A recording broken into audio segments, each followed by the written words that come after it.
Olá, pessoal, tudo bem com vocês? Estamos aqui para mais uma aula, né? Para um estudo a respeito da teologia do Antigo Testamento. Que bom que nós estamos seguindo, né? Eu estou vendo vocês acessando lá. Continuem, compartilhem, comentem, deixa seu joinha e não esqueçam de entrar no link porque os forms vão ser disponibilizados. É, Nós estamos hoje entrando no último livro de sabedoria, que é um bloco dentro dos livros poéticos, e é o livro de Eclesiastes. Então vamos orar e começar a nossa aula? Senhor, nós te agradecemos por este momento, te agradecemos pela tua palavra, te agradecemos pelos conselhos contidos nela, pelo favor que o Senhor fez em nos deixar a tua palavra, para que assim nós pudéssemos conhecer a tua personalidade, o teu caráter, conhecer o quanto o Senhor nos ama e o quanto o Senhor deseja que nós tenhamos relacionamento contigo. Nós te agradecemos por este momento e pedimos que o Espírito Santo esteja nos ensinando a guardar, ó Deus, os teus preceitos, os teus princípios em nosso coração. Te louvamos em nome de Jesus. Amém. Muito bem, pessoal. Então vamos lá. O livro que nós vamos trabalhar hoje, ele está no bloco dos livros poéticos, né? E ele é o último de sabedoria, que compõe Jó, compõe Provérbios e Eclesiastes, tá? Nós já falamos com vocês que o livro de Salmos ele vai ser deixado para posteriormente ser trabalhado e que então na semana que vem nós encerraremos o Cântico dos Cânticos, que é o último livro poético e é o livro que faz parte dos ínicos, tá bom? Certo? Então vamos lá. O livro de Eclesiastes é um livro de sabedoria, como nós acabamos de falar, né? E o que ele significa para nós? Vamos ver? Os livros são divididos em dois estilos. Eu trouxe aqui um outro slide só para nós lembrarmos, né? Os ínicos são os Salmos e Cantares de Salomão, o Sabedoria, Jó, Provérbios e Eclesiastes, e é esse bloco que nós estamos encerrando hoje.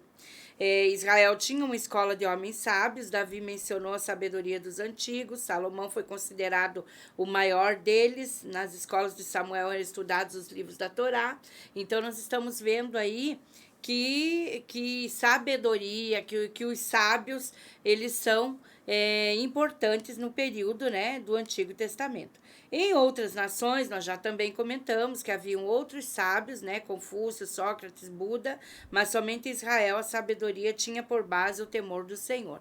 O livro de Provérbios faz bastante menção sobre isso, certo? Então vamos lá. Qual é o caráter da literatura de sabedoria? Só para a gente relembrar a semana passada.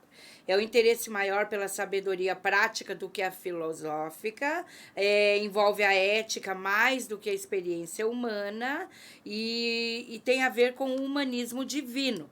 Então, existe o humanismo clássico, é onde se pensa no homem como foco, e o humanismo divino, que tem Deus como centro, né, da sabedoria. O ponto de vista filosófico, só um exemplo para a gente poder associar, né? O sacerdote, sobre o pecado, ele diria é profanação. O profeta é pecado e o sábio é loucura. É por isso que quando nós lemos os livros de sabedoria, muitas vezes nós vamos ver essa referência à loucura, né? A loucura do nécio e tudo mais. O livro de Eclesiastes, o título dele é hebraico e é Kohelet. Significa pregador ou alguém que se dirige a uma assembleia. O termo é usado 7 vezes nesse livro, mas não aparece nenhuma vez no Antigo Testamento. Então, é nesse livro que esse termo é usado. Os tradutores deram o nome de Eclesiastes, que significa a função do pregador. Combina com o livro, porque muitas vezes ele aparece como se fosse um sermão. Se você observar, você vai ver muitas falas de Eclesiastes que tem a característica de um sermão a respeito da vida, tá? Qual é a autoria? A autoria Salomão é o provável autor, porém alguns eruditos negam sua autoria. O Martinho Lutero é um deles, tá? Ele vai dizer o quê? Que o livro de Eclesiastes ele tem um tipo de escrita que corresponde mais ao pós-exílio. Porém, nós devemos levar em conta isso, a tradição judaica atribuiu a Salomão, certo? E nós vamos ver os motivos, né? Porque muitas vezes fazem referência, inclusive, a Salomão. Qual que é o cenário histórico do livro de Eclesiastes? Ele data aproximadamente de 935 a.C., quando está no final, né, nos últimos anos do reinado de Salomão. Possivelmente produzido nos últimos anos, e a tradição atribui a ele 3 livros, olha, a Salomão, certo? Cantares, que ele escreveu no início da sua vida. Nós vamos ver que o livro de Cantares, ele tem a ver com uma área, né, que é o nome dado a uma, vamos dizer, uma peça de teatro, e que fala muito sobre romance, certo? Esse é o próximo livro que nós vamos estudar. Provérbios na meia-idade, quando Salomão estava no auge, a rainha de Sabá vem visitá-lo, muitos sábios do reino, muitos influentes no reino vêm procurar a sabedoria de Salomão, e no final da vida, então, Eclesiastes, que é o livro que vai falar sobre o tempo, vai falar sobre as vaidades das vaidades e outras colocações que a gente sabe que estão implícitas nesse livro, certo? Ministra sua larga experiência, o sábio pensamento filosófico e quanto ao objetivo de vida. Então, Salomão, ele está fazendo uma reflexão a respeito da vida. Não são questões separadas, é a vida como um todo. E nós vamos, então, poder olhar um pouquinho para isso. O cenário político, o reinado de Salomão foi uma época de paz e prosperidade entre as conquistas de Davi e o ressurgimento do Egito em 926 a.C. Muitas alianças entre as nações vizinhas e o comércio de ideias por todo o Oriente. Então, olhem a influência que houve nesse período aí em que Salomão né, um dos personagens mais importantes da história mundial, certo? Personalidades queriam ouvir os conselhos de Salomão, atraídos pela riqueza, esplendor e arte. É claro, né, se nós olharmos para hoje, as pessoas também, elas querem ouvir, se você é comerciante, você vai querer ouvir alguém que fale sobre comércio de forma bem sucedida. E por conta do templo de Salomão ser um sucesso, de Israel estar no auge da sua... como é que eu posso dizer assim, no auge político, no auge mundial, né? Então, por causa disso, eles atraíam muitas pessoas para ouvir falar a respeito da riqueza, do esplendor, da arte, da reflexão, da literatura, tá?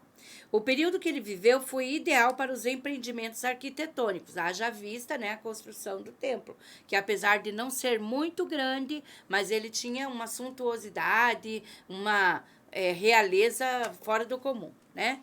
E o desenvolvimento da literatura e da arte. Nesse período aqui, olha só, que a gente está falando em empreendimentos arquitetônicos, nós vamos ver que Davi, ele faz uma reserva de bens, né, para que o templo seja construído, uma vez que Deus diz que não é para ele construir, porque ele era um homem sanguinário.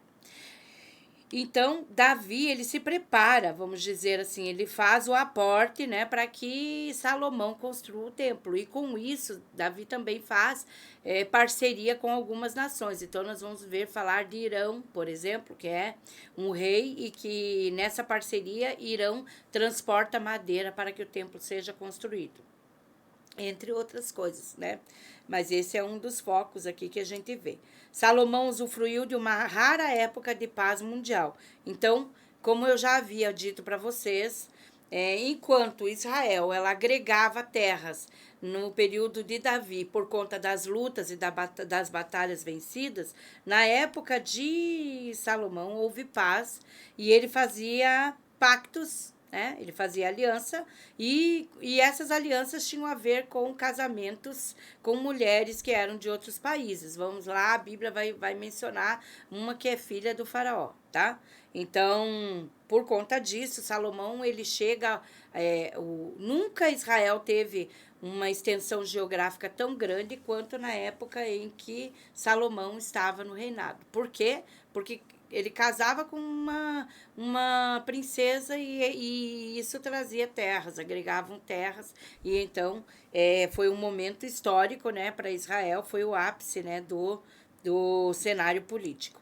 O cenário religioso, olha, um período singular na unidade do culto em Israel. Nós vamos ver, Crônicas vai falar sobre isso, sobre a dedicação do templo, sobre como era feito. Por exemplo, no tabernáculo, lá dentro lá no deserto, né?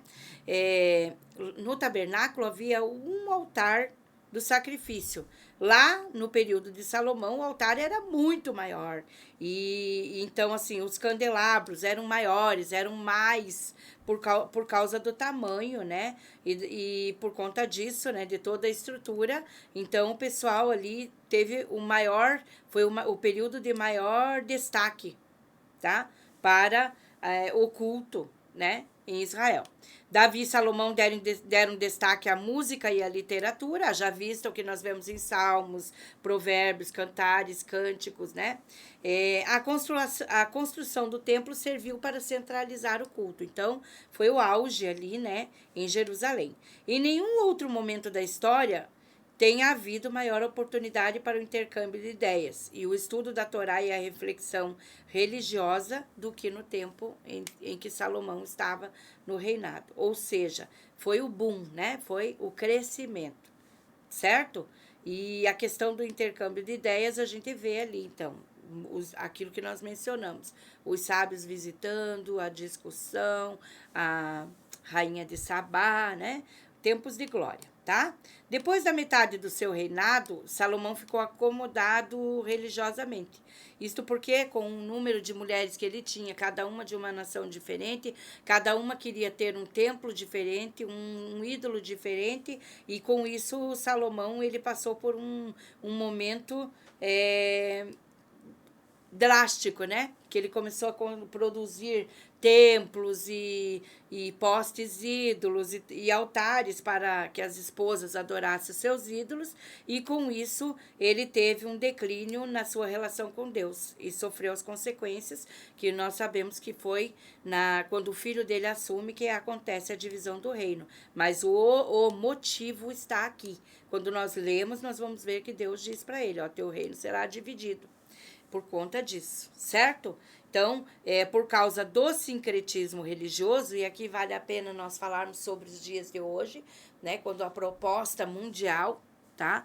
É que todas as religiões sejam respeitadas, sejam, como é que eu posso dizer assim, aceitas. E nós vamos ver aí, por exemplo, nunca no Brasil nós tivemos um momento em que as religiões africanas estivessem tão em alta.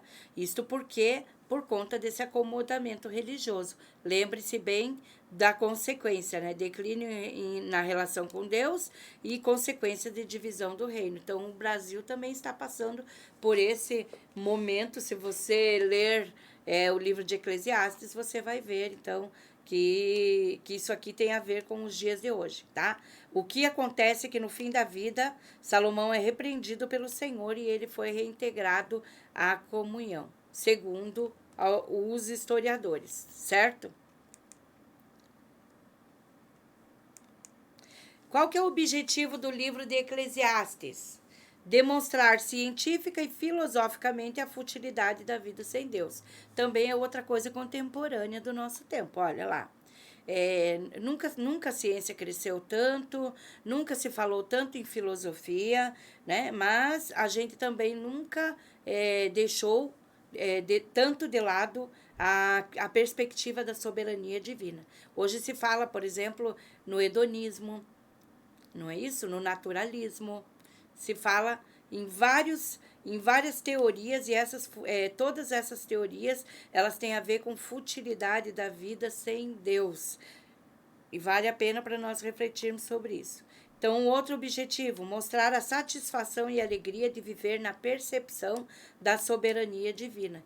Então, o livro ele fala sobre a futilidade, vaidade das vaidades, tudo é vaidade. Eu vi isso. Então, assim, a gente percebe que o autor, né, ele passa por um momento em que ele está enfastiado, exausto, exaurido, que aquilo tudo é frustrante, né? Ele vai discorrer sobre a riqueza, sobre o trabalhar muito, sobre o não trabalhar. Então, nós vamos ver assim, que primeiro ele reflete muito sobre isso e depois ele chega a algumas conclusões. E uma delas é essa questão, né? Que nós, como filhos de Deus, nós precisamos o quê? Sentir a alegria de viver, sabendo que Deus está no controle da nossa vida, independente do que está acontecendo lá fora, das circunstâncias, de como a vida está rolando ali na sociedade, no mundo, vamos dizer assim, no mundo secular, mas nós devemos ter a satisfação. E reflita sobre isso, né? É muito importante. Por exemplo, nós falamos muito assim, tá, eu não preciso ir na igreja todos os dias, mas como é bom estar na casa de Deus, né? O Salmo 84, um salmo que a gente falou hoje sobre a EBD, que diz assim: quão amáveis são os teus tabernáculos, Rei meu, Deus meu, a minha alma suspira e desfalece pelos teus atos. Quem de nós não sente prazer em estar na casa de Deus, louvando o seu nome, ouvindo das coisas boas e daquilo que o Senhor tem feito pelas nossas vidas? Outrora recebendo uma repreensão, mas como nós mesmos já estudamos, o Senhor disciplina o filho a quem ama, né? Então é bem importante nós levarmos em conta esse objetivo do livro de Eclesiastes: mostrar a satisfação e alegria de viver na percepção da soberania de Deus. Certo? E o livro é uma exposição dramática das arrogantes reivindicações do naturalismo, bem contemporâneo. Se esse livro tivesse sido escrito hoje, ele ia ser um best-seller, né? Ele ia estar lá na lista do New York Times, né? Como um best-seller, porque ele tem tudo a ver com aquilo que nós estamos vendo aí fora e com o abandono das pessoas, né? A moral, a uma vida regrada, uma vida idônea, levando em conta o caráter de Deus e também a personalidade de Deus. Certo? Vamos ver então quais são as contribuições do livro? Olha lá. O contraste com Provérbios, tá? Vamos ver. Enquanto Provérbios aplica a sabedoria no benefício prático de uma vida dirigida por Deus, Eclesiastes aplica a sabedoria no objetivo filosófico de entender o significado da vida.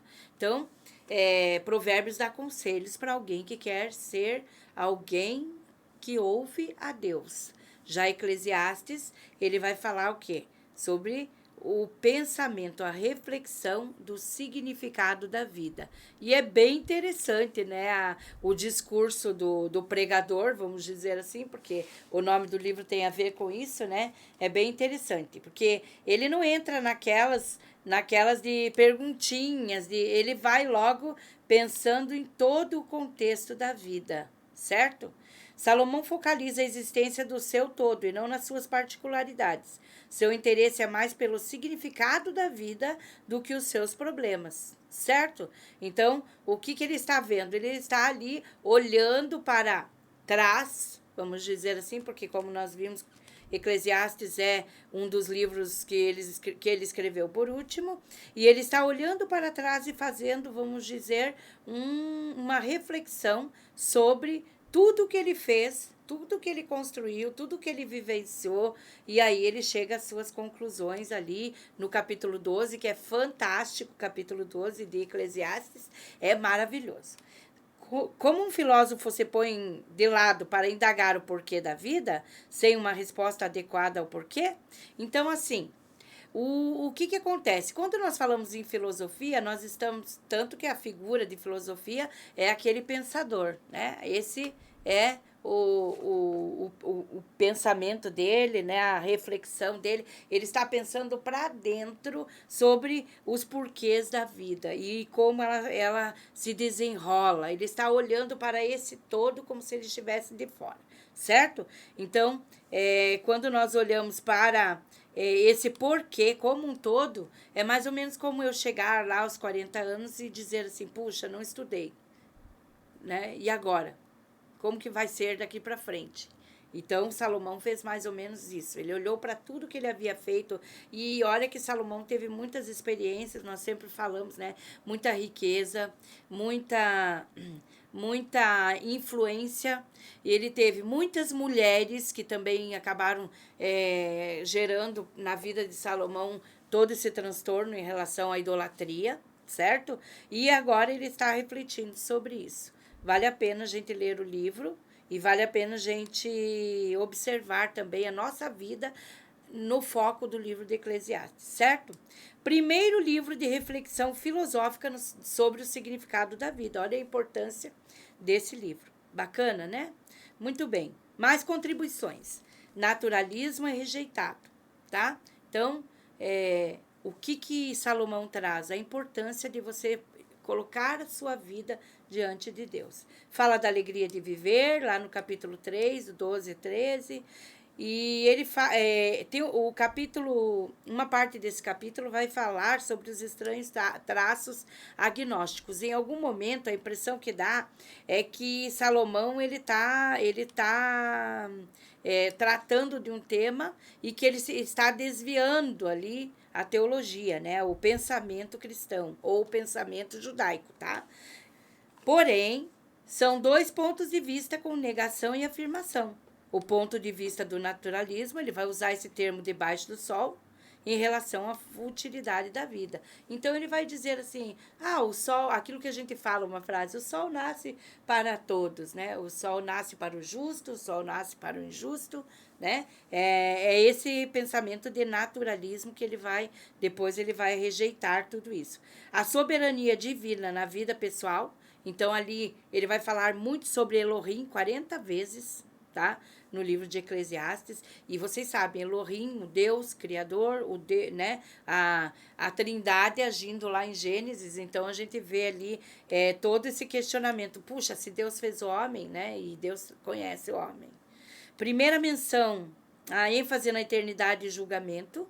Então, capítulo 3, 11, o 17, o 11 e o 11, 9, vão falar sobre a ênfase da eternidade, e a gente vê a fala de Eclesiastes, quando diz porque o homem veio do pó e ao pó voltará. Então, o pensamento ali, você pensando na tua vida em relação ao teu futuro além da morte, né? Primeira menção de Deus como Criador. Então, lembram do capítulo 12, né? O capítulo 12 é maravilhoso, e ele vai fazer essa questão aqui, ó. Lembra-te do teu Criador nos dias da tua mocidade, para que você não venha dizer nos dias da tua mocidade, para que você não venha dizer não tenho neles prazer. Ele, em algum momento, ele pode ter sentido tudo isso. Por quê? Porque com tudo que ele viveu, e ele chega a um momento de declínio, então ele pode pensar, puxa, na minha mocidade, quem sabe se eu tivesse casado menos, sido influenciado menos, talvez, né? Eu estaria mais feliz, tá? Forte reivindicação de inspiração e certeza, o 12:10, então vai falar sobre isso. E eu aconselho você, leia o livro de Eclesiastes. Eu lembro que o pastor Juliano sempre fala que ele lê o livro de Eclesiastes todo ano. Então, assim, para você que gosta de refletir, de pensar, fazer sua devocional, eu digo para você, o Provérbios, porque ele tem 31 capítulos, você pode receber os conselhos e observar, né, adquirir a sabedoria, e o Eclesiastes, porque você pode refletir sobre o teu passado, refletir sobre o teu presente, e com isso você pode chegar mais feliz ao fim da sua vida. É basicamente isso que nós estamos falando, certo? Vamos ver então. Qual é a cristologia em Eclesiastes? A palavra da verdade dada pelo único pastor, tá? Então, João 14:6, Jesus é a verdade. João 10:11, o bom pastor. É interessante que Eclesiastes vai fazer essa fala, e é exatamente no Evangelho que nós vamos ver Jesus citando, né, essas figuras que nós vimos aqui em Eclesiastes. Então, o bom pastor, e Lucas 11:31, quando eles falam com Jesus e ele responde, né, sobre ele ser maior do que Salomão. Então, se Salomão era sábio, Jesus é a própria palavra. Lembra que nós falamos em Provérbios sobre Jesus ser a sabedoria? Então, a palavra da verdade, dita pelo único pastor, então, maior que Salomão, o sábio dos sábios. Viram que bacana? Tem uma linha, né, para a gente seguir. Então, Para finalizar, o esboço de Eclesiastes. O tema: futilidade de procurar o significado da vida sem Deus. Isso é muito recorrente. Eu, por exemplo, já estou na minha meia-idade, mas assim, o jovem, ele tem muito esse afã de querer ser feliz, de procurar significados, né? E muitas vezes se afastar de Deus. Nós vemos isso, por exemplo, nas faculdades hoje. Muitas delas, elas negligenciam, elas não aceitam a Deus, elas são ateístas, são naturalistas e buscam, então tem muito gnosticismo, ou seja, afastam o jovem da vida com Deus. Eu não estou dizendo com isso que você não deve estudar, pelo contrário, sou super favorável, tá? Mas lembre-se de se ligar a Deus, porque é Ele quem tem o melhor para a nossa vida, tá? Então, o primeiro, futilidade de procurar o significado da vida sem Deus, vai do capítulo 1 ao 6, e aí nós temos, olha, bem em ordem, né? Cada capítulo vai falar sobre alguma coisa para nós meditarmos. A sabedoria natural, lembra que nós falamos que a sabedoria natural não é a sabedoria que vem do alto, tá? Que tem o temor do Senhor. Lembram disso? Dos sábios, né? Haja vista nós falarmos sobre, por exemplo, Sócrates, Platão, sobre Aristóteles e tantos outros, Confúcio, Buda, todos da sabedoria. Porém, sabedoria natural, sabedoria a parte daquilo que representa o temor do Senhor, certo?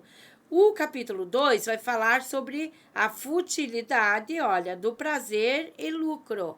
Ou seja, pessoa trabalha e esquece de Deus, esquece de que é Deus quem dá a vida. Então, se você estiver pensando em ficar rico e trabalhar, os workaholics, que a gente chama hoje, e esquecer-se de Deus, lembre-se que isso também é uma futilidade, e o capítulo 2 de Eclesiastes vai falar sobre isso.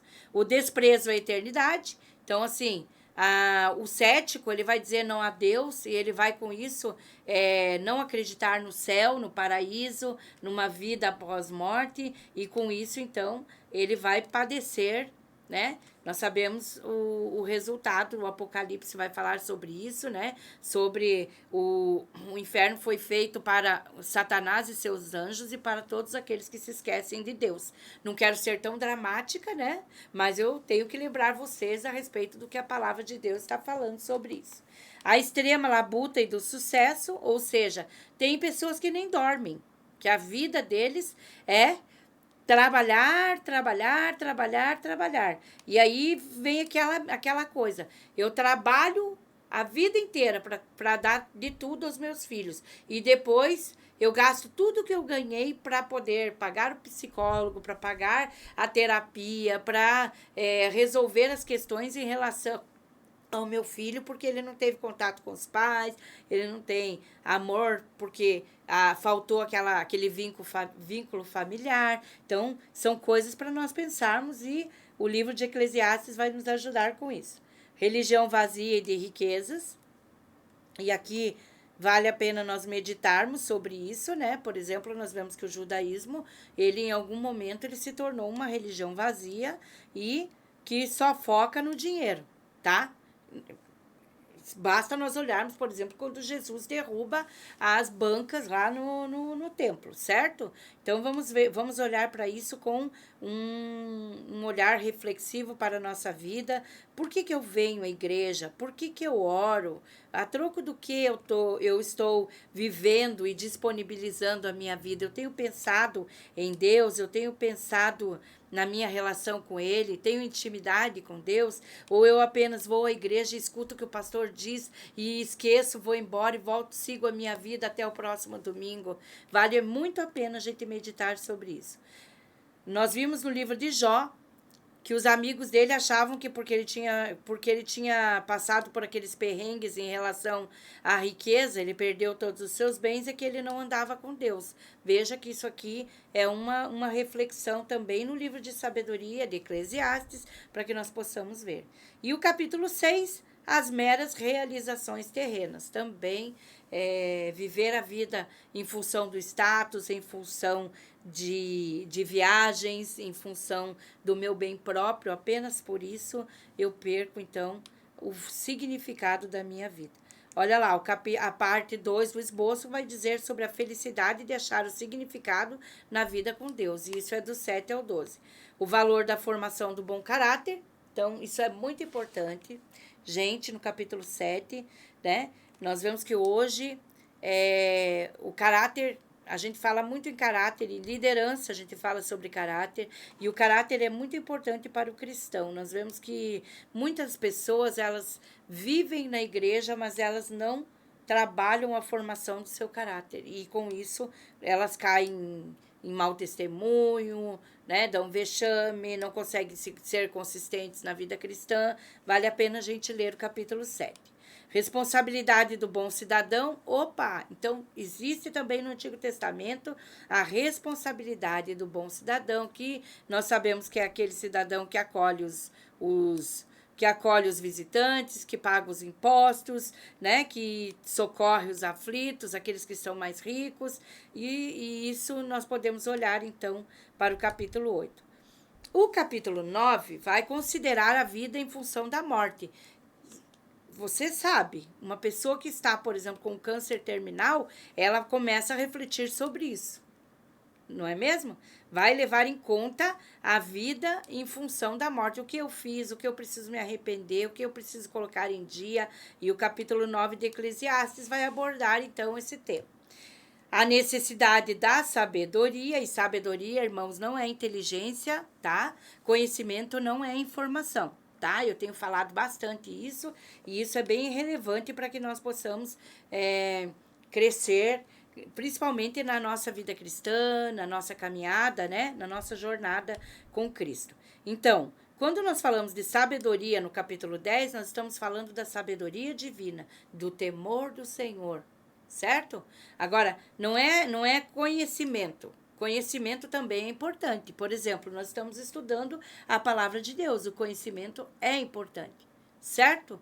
E quando você pega esse conhecimento e você aplica na sua vida, se for um conhecimento, por exemplo, da palavra de Deus, ele se transforma na sabedoria. Amém? Agora, se você adquire conhecimento, mas não usa, guarda ele dentro do armário, que produto ele tem?